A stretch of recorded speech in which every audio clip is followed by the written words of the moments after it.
syarat disyariatkannya berkorban. Tusannul udhiyatu fi haqqi man wajadat fihi asyurutul atiyah. Dianjurkan untuk berkorban bagi orang yang memiliki atau bagi orang yang memenuhi beberapa syarat berikut. Bagi orang yang memenuhi beberapa syarat berikut. Yang pertama adalah al-Islam. Dia seorang muslim. Fala yukhatabu biha ghairul muslim. Tidak berlaku untuk kurban, tidak berlaku aturan kurban bagi non-muslim. Nah, yang kedua adalah al-bulughu wal aqlu. Syarat yang kedua, dia balik dan berakal. Faman lam yakun balighan aqilan fala yukallafu biha. Orang yang tidak balik, orang yang belum balik dan belum berakal, yang tidak berakal, dia tidak mendapatkan tugas untuk berkorban. Yang ketiga adalah al-istita'ah, punya kemampuan. Wa tatahaqqaqu bi ayyamlika qimatal udhiyah zaidatan an nafaqatihi wa nafaqati man talzamuhu nafaqatuhu khilala yaumil 'idi wa ayyamat tasyriq.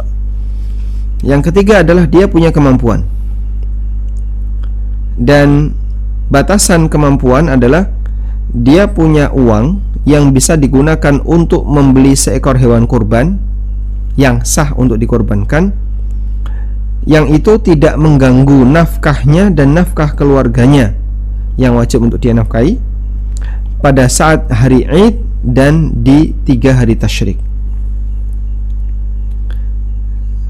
Sehingga ketika orang punya tabungan, dan tabungan itu ketika digunakan untuk berkorban tidak akan mengganggu nafkah dirinya dan keluarganya saat Idul Adha dan hari tasyrik, maka terhitung dia sebagai orang yang mampu untuk berkorban.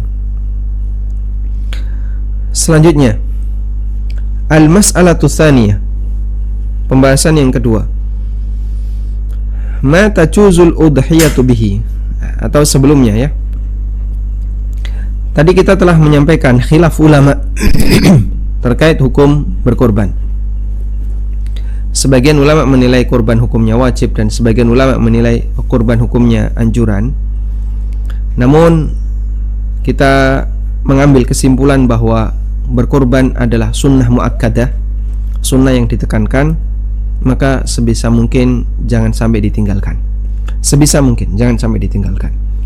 Bagi Anda yang mampu, kalau bisa tiap tahun berkorban. Tahun kemarin kurban, tahun ini nanti kurban, tahun depan kurban lagi, dan begitu seterusnya. Karena kurban itu amal ibadah tahunan, bukan amal ibadah seumur hidup sekali. Sebagaimana sholat Idul Adha adalah amal ibadah tahunan, bukan amal ibadah seumur hidup sekali. Dan ketika Allah perintahkan untuk sholat Idul Adha, Allah juga perintahkan kita untuk berkorban, sebagaimana dalam firman-Nya, "Fasholli li rabbika wanhar." Kerjakanlah salat untuk Rabbmu dan sembelihlah kurban. Dan para ulama ahli tafsir seperti Qatadah Ibnu Di'amah, mereka menafsirkan fasholli li rabbika di sini adalah salatul Id. Salatul Id. Nah, li rabbika wanhar, dan sembelihlah kurban. Sehingga ayat ini akan bisa diamalkan oleh seseorang secara maksimal jika dia mengerjakan sholat Id saat Idul Adha, dan di hari itu pula dia menyembelih hewan kurban. Ya, maka bisa dipastikan orang ini akan mengamalkan firman Allah di surat Al-Kautsar ayat yang kedua secara utuh. Nah, sehingga pertahankan sebisa mungkin. Bagi kaum muslimin yang punya kemampuan, jangan sampai tidak berkorban. Selanjutnya, al-mas'alatu tsaniyah, pembahasan yang kedua. Ma tajuzul udhiyatu bihi, binatang apa yang boleh untuk dikorbankan?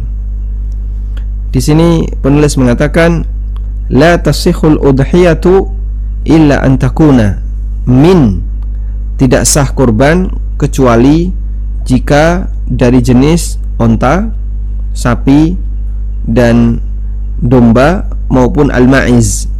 Kalau al-ma'iz adalah kambing Jawa.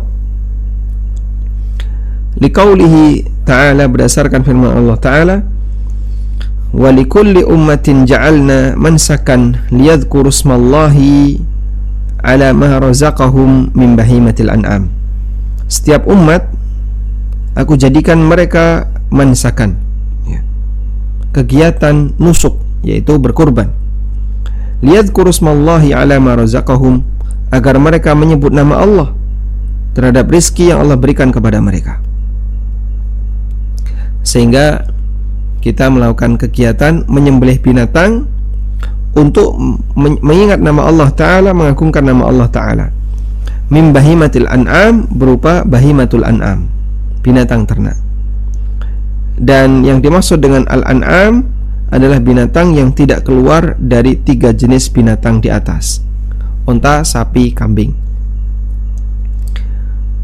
Dan di samping itu tidak dinukil dari Nabi SAW, demikian pula seorang pun di antara sahabat, di mana mereka berkurban dengan binatang selain 3 tadi, onta, sapi, dan kambing.